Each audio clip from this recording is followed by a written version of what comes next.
Before there was light, before the sky stretched above the earth, the world existed in a state of closeness. The Sky Father and the Earth Mother, Rangi and Papa, were locked together in an embrace so tight that nothing could grow between them. Their children lived in darkness, pressed between their parents, unable to see, unable to breathe freely, unable to become what they were meant to be. It was a world without space, without light, and without possibility. And within that darkness, something began to change. Among their many children were gods who would come to shape the world in very different ways. Some would rule over forests, others over oceans, others still over storms and war. But in that early moment, before the roles were fully defined, they shared a single problem. They could not live as they were. Something had to give. And that realization led to a decision that would forever alter the structure of existence. It was not a unanimous decision. Some of the brothers believed their parents should remain as they were, bound together in eternal closeness. Others believed separation was the only way forward. To divide sky from earth would bring light into the world, but it would also break something sacred.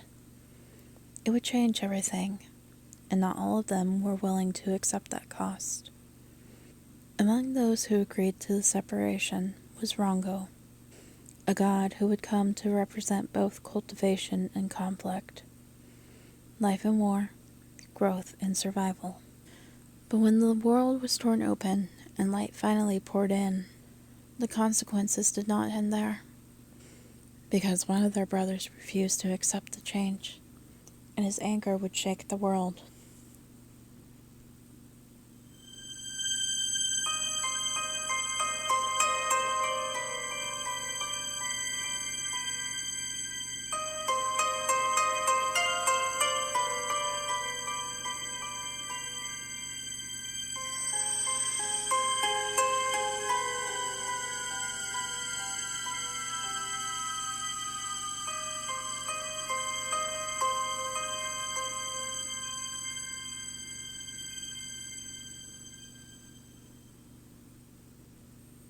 Hello, and welcome back, witches and wanderers, to the Morbid Witch Podcast, where we explore myths, folklore, legends, and the stories that linger in the shadows of cultures across the world.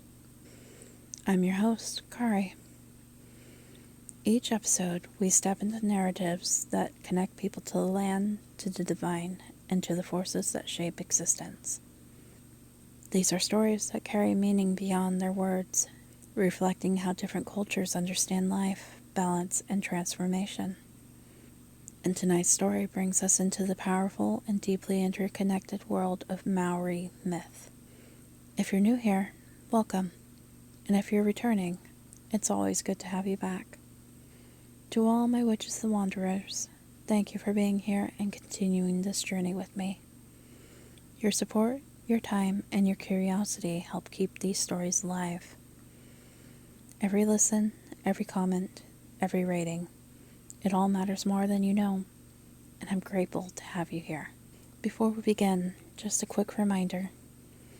If you're watching on YouTube, don't forget to like the video, subscribe to the channel, and leave a comment. And if you're listening on Spotify, please take a moment to rate the show.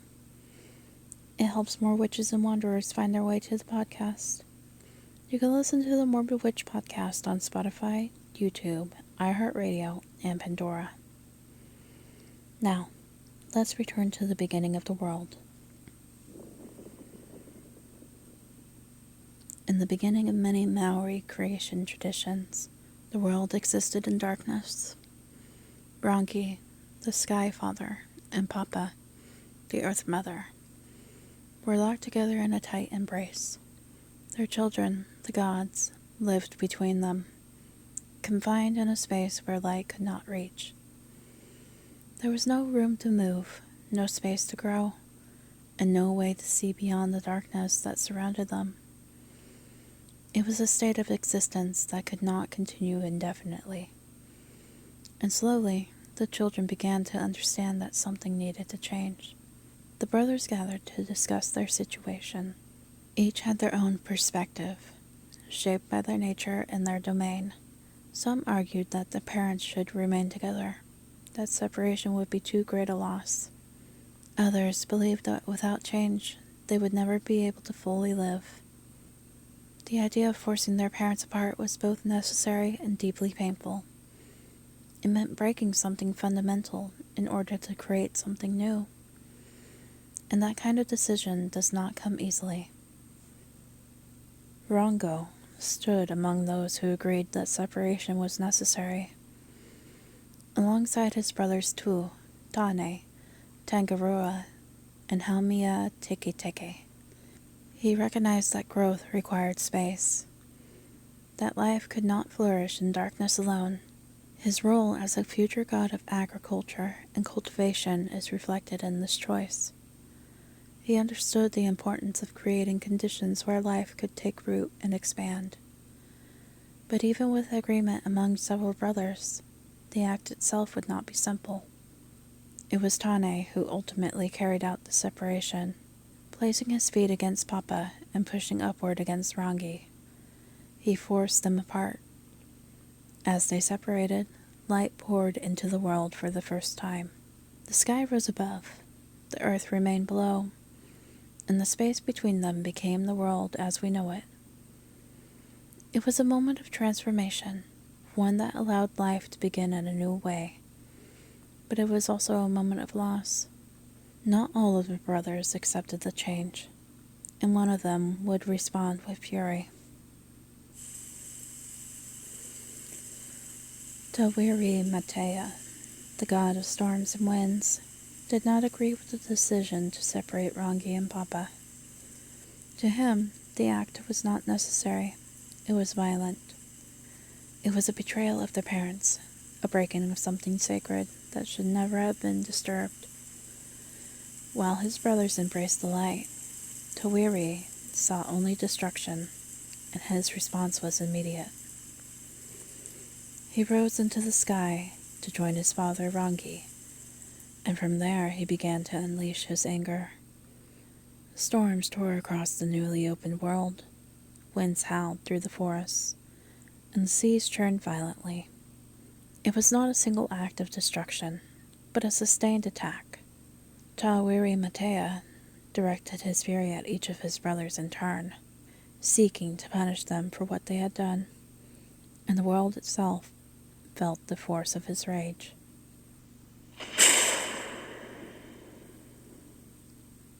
Rongo, along with his brother Haumea Teketeke, did not stand and fight. Instead, they sought refuge within their mother, Papa. She hid them within her body, protecting them from the storm. This act of concealment is deeply symbolic. As gods of cultivated and uncultivated food, Rongo and Haumea are associated with things that grow within the earth. Their survival depended not on resistance, but on retreat and protection. And through that retreat, they endured. While other brothers faced Tawiri's attacks directly, Rongo remained hidden. He was preserved, sheltered within the earth itself. This moment reflects his connection to agriculture and growth. Seeds are buried before they rise. Life often begins in hidden places. And in that sense, Rongo's survival becomes a part of a larger pattern within the natural world.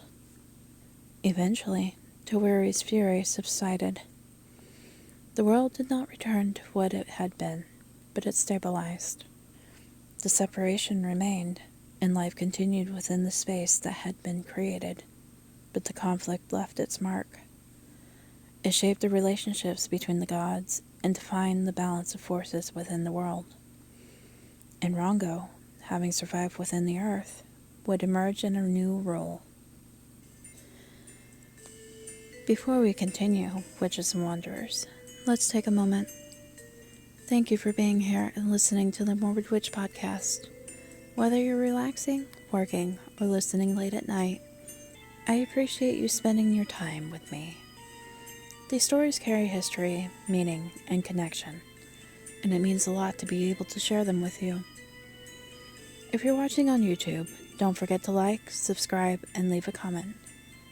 And if you're listening on Spotify, please take a moment to rate the show. You can find the Morbid Witch Podcast on Spotify, YouTube, iHeartRadio, and Pandora.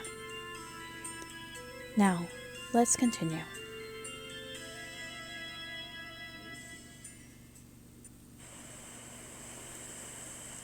Rongo is often recognized as a god of agriculture, particularly associated with cultivated foods such as taro. In many traditions, offerings were made to him to ensure both fertility of the land and success in battle. This dual role may seem contradictory at first. Agriculture suggests growth, nourishment, and stability, while war represents conflict and destruction. But within many mythological systems, these forces are closely connected. Survival often depends on both the ability to cultivate and the ability to defend. In the southern Cook Islands, Rongo's influence extends clearly into both of these domains. He is not just a passive figure of growth, but an active force tied to the well-being of the community. Crops must grow, but they must also be protected. Food sustains life, but conflict can determine whether that life continues. Rongo's presence reflects this balance. He exists in the intersection of creation and defense. Offerings of taro to Rongo were not simply acts of devotion.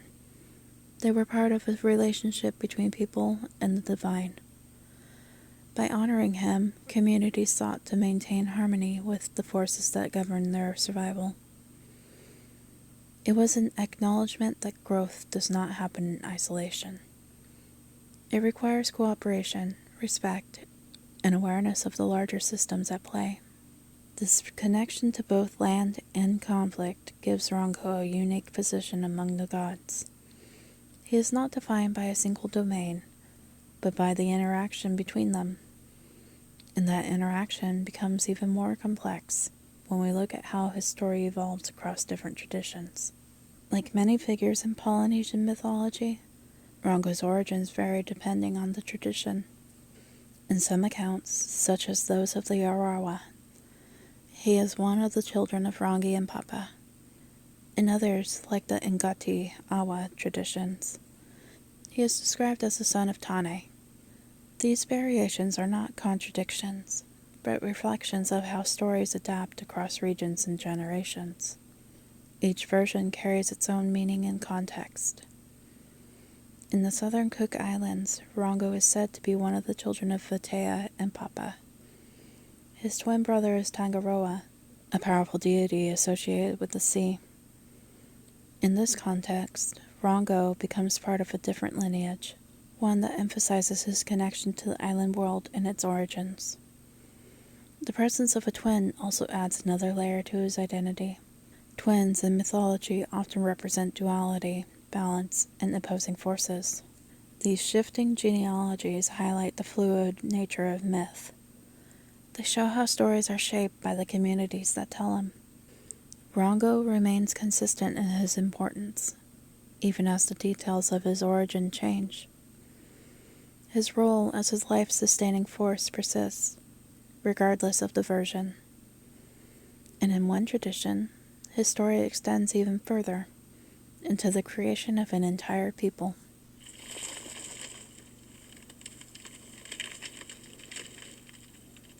In the traditions of Mangaya, Rongo's story becomes one of creation and ancestry. With his wife, Tavake, he had sons named Rangi, Makoiro, and Akatauira. These sons would play a crucial role in shaping the world of their people. According to the myth, the island of Mangaya once lay beneath the underworld. It was not yet part of the surface world. Rongo's sons lifted the island up from below, bringing it into the light. This act mirrors the early separation of Rangi and Papa, It is another moment where something hidden is brought into the open. Another act of transformation that creates space for life. And through that act, they became the first settlers of the land. Rangi, one of the sons, became the first chief. From him descended the Inga Iriki tribe, establishing a lineage that connected people directly to the divine. This connection between gods and ancestors is central to many Polynesian traditions. It reinforces the idea that identity is rooted in both land and lineage. Through his sons, Rongo's influence extends beyond myth into ancestry. He is not just a figure of the past, but a presence within the living world.